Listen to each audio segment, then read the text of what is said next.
I am the Guji of the Grand Narukami Shrine.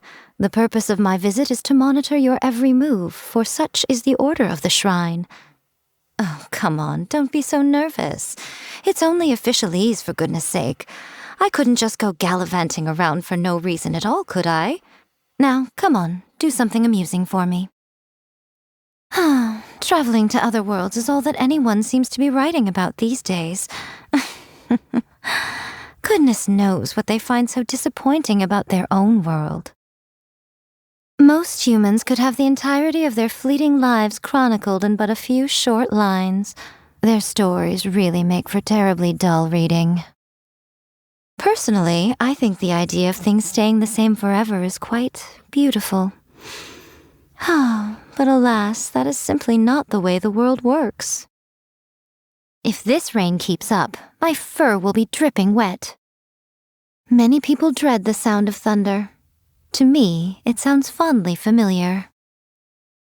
I always see these non-sentient kitsune pouncing headfirst into the snow, scavenging for food. You'd like to see me do that?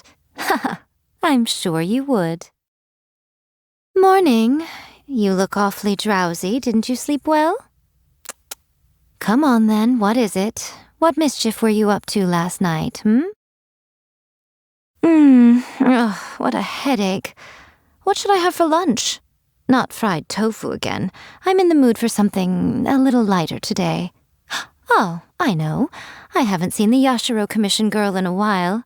Let's get her to make us a little something, The moon is simply magnificent tonight. We mustn't squander it. Come, join me for a moonlight stroll. I won't take no for an answer. I suppose I should get some sleep. I must say, I do find it hard to doze off peacefully without the soothing sound of thunder booming in the background. Eternity means never having to let go of what you already have. But on the other hand, it also means giving up on all other possibilities. That's just the way of the world. No one can have everything. Humans are just fascinating creatures. That's why I'm so fond of them. They live such short lives, but for the time they're around, they shine as bright as the midday sun. There are some whose light never grows dim, even over great stretches of time. These are the lives that make for real page-turners. Boring. Utterly boring. What could have possibly persuaded these people to become authors? Say, why don't you write out your story and submit it to Yae Publishing House? I'm sure that would keep me amused. I'm sure it would be a bestseller. Sealing yourself away from the rest of the world may only serve to accelerate the effects of erosion.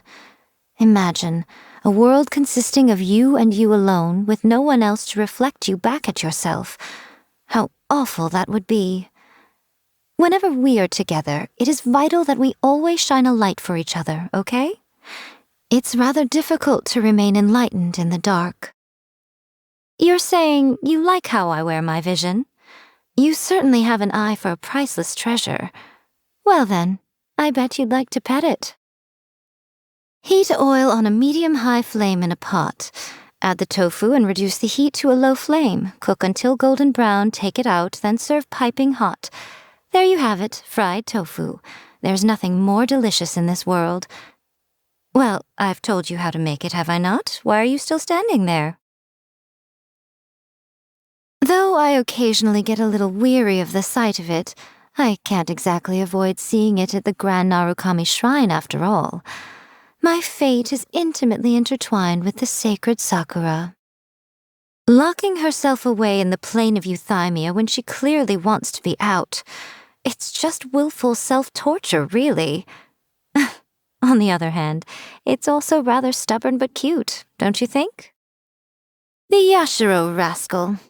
He's always been an unpredictable one, even as a child. Don't be taken in by his warm smile. There's no knowing what devious scheme might be brewing inside his head. It's really quite maddening. What do you mean, sly as a fox? If you're trying to insinuate that he and I are anything alike, you are sorely mistaken. I'm very fond indeed of the Yashiro Commission girl. She adroitly handles every matter that comes before her. Unfortunately, it's often thankless work. Pity. Were she not a member of the Kamisato clan, I would have long since snatched her up for the Yae publishing house. Not the sharpest Tengu in the forest. She certainly didn't inherit the brilliant mind of Daddy Tengu, that's for sure. How shall I put this? I suppose being blunt and dispensing with tact has its own advantages. But I do hope that the next time she visits the shrine, she keeps to herself. I've got better things to do than answer her incessant questions about A. Naganohara fireworks are well worth the wait every year.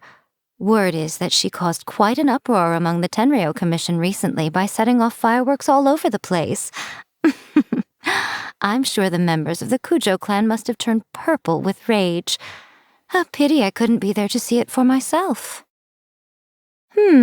Now that you mention it, it's been a while since I last saw Ganyu. Before the Sakoku decree came into effect, the two of us would often meet to discuss bilateral relations between our two nations. I always found her quite reliable. The next time you go to Liyue, take her some more fresh sea ganoderma for me. These divine priestesses seem to be getting cuter every generation. I wonder how she looks performing the dance of divine peace. Perhaps even little schools of fish swish around her while she spins. If she's ever looking for a more experienced head shrine maiden to learn from, I'd be quite happy to share a few tips with her. As long as she asked me nicely, of course. The oddball Oni. I hear that he's been quite a pain for the Kujo clan. The Tenryo Commission wanted to remove his messages on the bulletin board, claiming that they were harmful to public order. I made quite sure they stayed put. He's an entertaining character. You don't often see Oni like him in this day and age. He certainly has a beautiful tail, although mine's a little softer. Ah, yes, the little ninja child. If there's one thing she can do, it's stay hidden. Kano Nana constantly complains to me about it. Apparently, she now spends so much of her time searching for Sayu that she barely has any time to read anymore.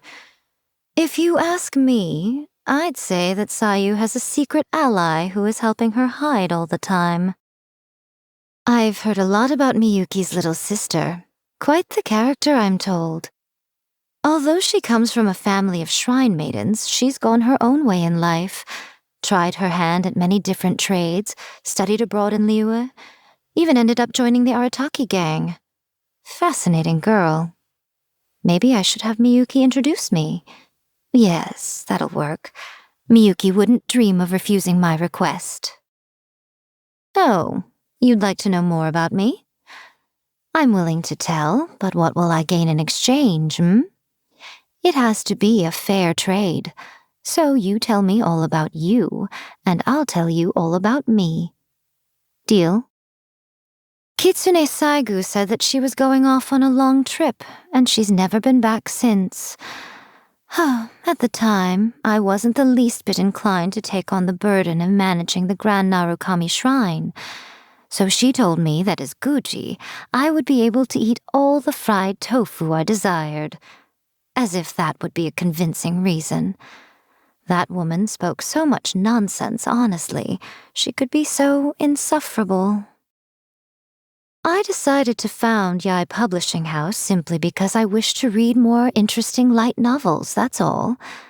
But it turns out that seeing frazzled authors scraping the bottom of the barrel in a desperate attempt to get their novels finished is where the real amusement comes from. You wouldn't believe some of the excuses they come up with when they're trying to get a deadline extension. Oh, so much more creative than the novels themselves. Even supernatural beings eventually pass away, including gods.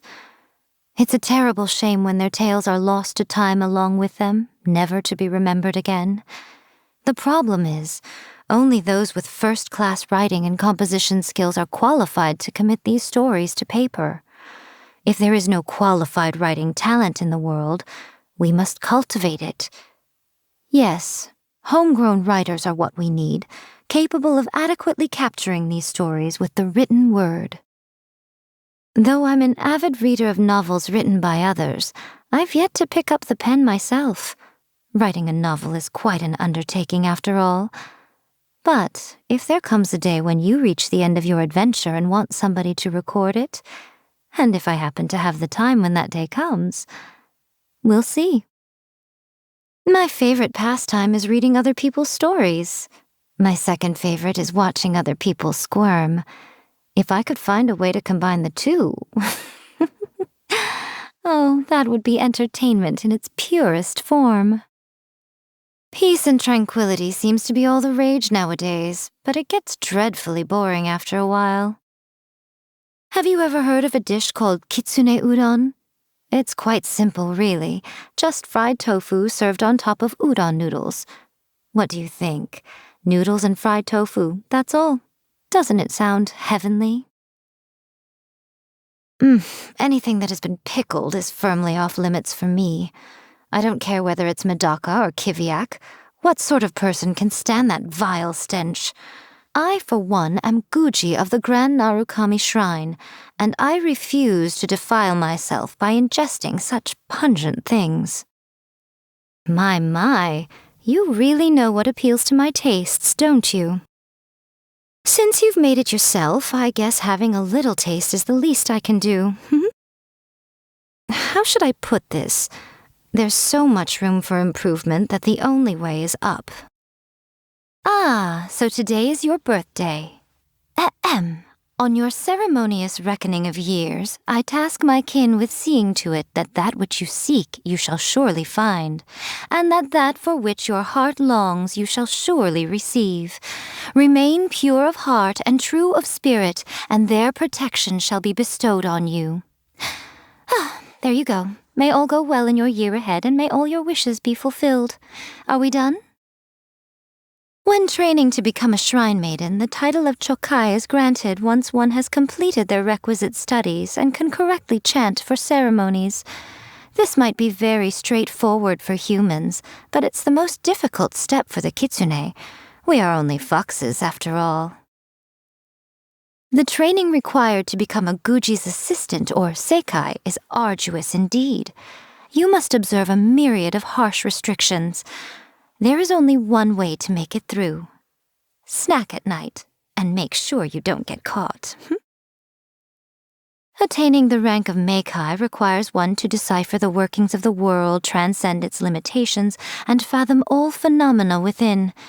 Usually, any who reach this level are granted a vision and a lifespan far beyond that of the average kitsune.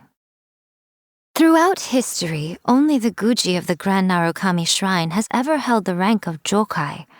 It is an honorary title, not related to the capabilities of the holder. But of course, if I were to declare myself the most powerful Jokai in history, I don't see why there'd be anything wrong with that. Right here. Right now. Emerge. Come on out. Show them. I'm always watching. Nothing lasts forever. A sight to behold. Well, what do we have here? Don't tell me that's everything. Go on, open it up, show me what's inside. That's quite enough.